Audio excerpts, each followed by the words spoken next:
how badass would it be to have this full powertrain transferred over to my 68 Fastback? I think that would be one of the coolest swaps ever. Today we're going to be talking about engines for my 1968 Ford Mustang Fastback. But before we get started, let's hear a word from our video sponsor. Today's video is sponsored by Avalon King Ceramic and their brand new product, revolutionary and innovative Armor Shield 9, which I've been showcasing on my channel for quite a while now. Avalon King Ceramic Armor Shield 9 is the highest consumer grade ceramic coating on the market today. With the mirror-like shine and the ease of cleaning it, you'll fall in love with your vehicle all over again. It is a highly durable, transparent coat, which is mud repellent, scratch resistant, hydrophobic, and much more. It could go up against UV and sunshine, weather erosion, acid rain, graffiti and scratches, bird dropping, tree gum, and much more. It's a do-it-yourself kit. It is easy and fast to use, and you could do it in the convenience of your own garage. It is a ready-to-go, no-nonsense, just pure value. Shops will charge around $1,500 to ceramic your full car, but you could do this under $100, especially if you use my coupon code down below. This is the new wave of detailing and making your car look in perfect condition. Hop on the wave, get yourself Avalon King Armor Shield 9, and I promise you, you will love the results. The video that you guys have been waiting for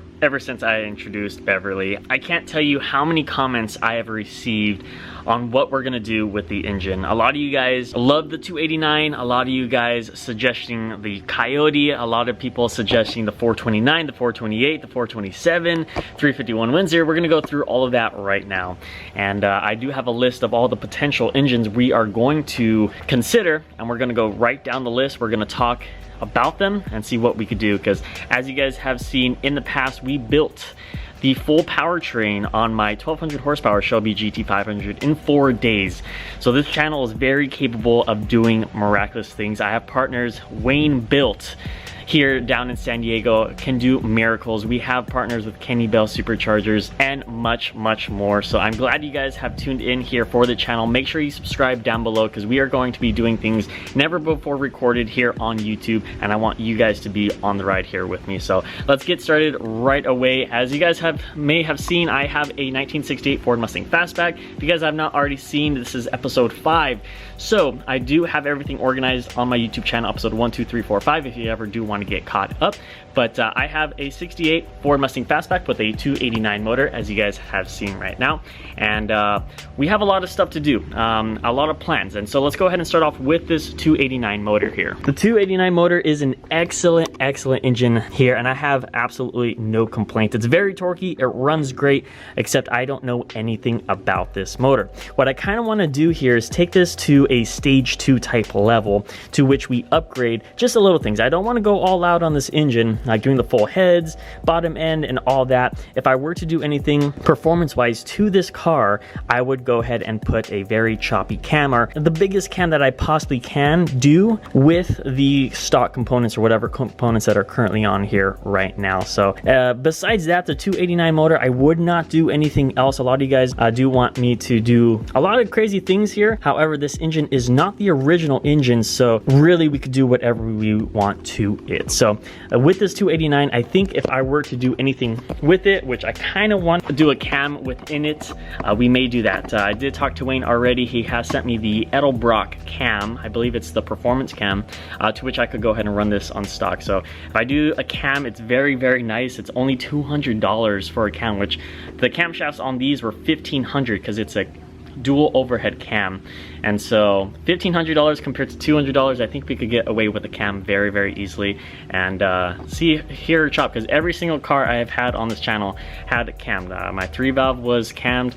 My Shelby GT500, when it was stock, it was cammed. And then when I built it to 1200 horsepower, it also has a cam here. So to keep the ritual here with the Nate Ryder channel and all my cars here, I think we need to throw a cam in this 289 just for fun. Again, it's only $200. Parts for these Mustangs are very cheap, very easy to find, and there's just so much of it. So I think a cam, a nice choppy cam, will do this good while we build up the motor, which we're going to talk about right now. And the one thing I do want to mention is that when we do build the engine, we are going to have everything done before we swap it, because one mistake that I did make was pulling out this engine when I didn't have all the components, which took about 2 months for us to complete the first build, and then the second one only took us 4 days because we had all the components. So that's one thing we need to make sure of when we build this car, is that we have all the components so that we do not waste time and that we get this project done as soon as possible. And I do want to take this time right now to introduce my new merchandise that I'm bringing here to the channel. I don't usually do merchandise, but a lot of you guys have been requesting it down in the comments, and I have to start off small. So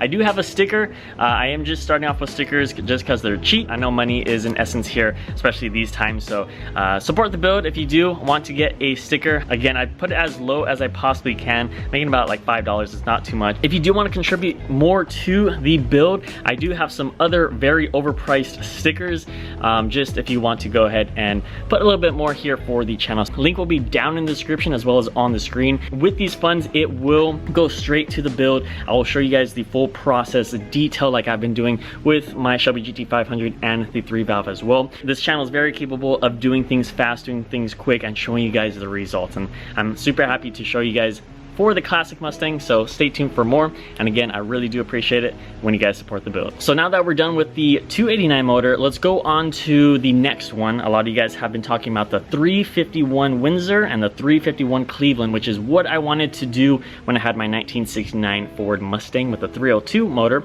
I don't want to do anything with the 302. It makes no sense. 289 and 302 are almost the same thing, but one of the things I really wanted to do was a 351 Cleveland, which is very, very hard to find, as well as kind of expensive as well when it comes down to it. 351 would be nice to have, but now that I've heard of the other options, which we're going to talk about next, I don't think I want to do a 351 Cleveland or 351 Windsor, just because what we're going to be talking about next is going to overtake it very, very easily. So now let's talk about the most desirable engines that I want to do with the Pushrod, the classic. Keep it classic and keep it where the roots are. And let's go ahead and talk about the 427, the 428, and the 429. The big boys back in the 1967 to 69, I believe in even 1970. I don't know too much information about the years and the details, so if I do make any mistakes here, please correct me down in the comments and inform all of us, because I'm still learning as we speak. But the 427, I believe, was in the GT500 chassis back in the day. I believe 1967. Again, I'm just pulling this out of my mind right now, which would be very, very nice to have. 427, of course, very, very hard to find. Throughout this full process, I do want to set some expectations that it's not going to be something very, very quick and something that we can do. Most definitely, I'll try my hardest. I completely built this full powertrain in about 6 months, beginning and basically doing as much as I possibly can. This one, I kind of want to expedite it to about 3 months for completion. The next motor that we are talking about is the 428. The 428 to me is the highest desire that I want for this engine if we were to go pushrod.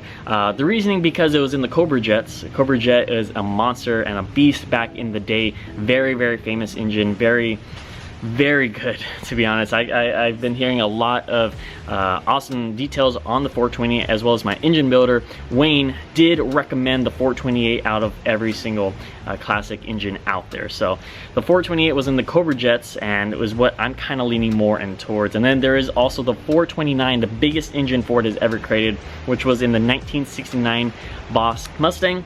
And honestly, that would be so cool to have the biggest engine Ford has ever created to be swapped in here. However, the 429 is probably the most underrated engine ever, just because back in the day, it was overpriced. It was advertised as very low horsepower, about like 300 and some change, when the Challengers and Corvettes were $1,000 cheaper, which back in the day, $1,000 was a lot, and also made like 100 or 200 more horsepower than the 429. And I believe Ford did that for some advertising or some smog or emissions type deal. I don't know too much details. Comment down below if you know the story, but yeah, the 429 is not as famous or as big as like a 428 Cobra Jet engine. And so that's what I'm kind of leaning forward towards, is either the 427, the 428, or the 429 if we were to go pushrod classic and keep the Mustang to where it belongs on its roots. Now let's talk about the modern day engines, which is getting you guys a lot excited, especially the younger generation. A lot of people want to see the Coyote 5.0 powertrain into the 68 Fastback,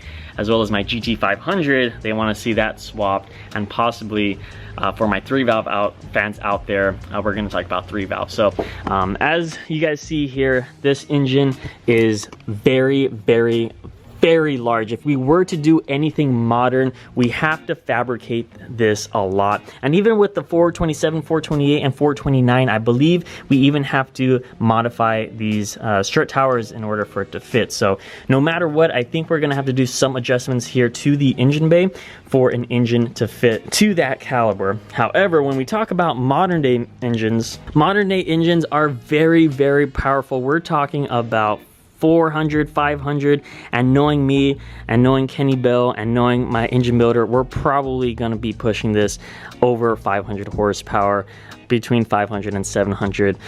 So when we talk about modern day, the Coyote would be insane. The GT500 would be pretty cool. The one thing that really does make the fitment issues is the dual overhead cam. One of the reasons why I'm bringing up the 3-valve and the built 3-valve, if we were to go with the 3-valve V8, is because it has a single overhead cam and is a lot smaller because of the single overhead cams that would be right here. So I would only go with the 3-valve engine if it fits without too many modifications. But if I have to modify it, I would not be going with a 3-valve, even though I would build it to be like crazy numbers, like 800 horsepower. I would just end up doing a Coyote, most likely a Coyote. I don't know if I'm going to be swapping this GT500. That would be pretty cool and pretty insane. Alongside with the power that it pushes, we do have to reinforce the full frame. So I believe I'm going to have to cage it, and I'm just going to have to reinforce the full chassis, because with that power, bending the chassis is definitely a problem that we may run into. So all right, so that's all the engine talk we're going to be doing today. I hope you guys enjoyed it. Make sure you subscribe down below, give it a big thumbs up, and stay tuned, because we're going to be doing some big things to this motor, the 289, as well as the full swap and the full powertrain. I cannot wait to go ahead and show you guys. Stay tuned for some more, and I will see you guys on the next one. I got an awesome video coming up. I'll see you guys on the next one.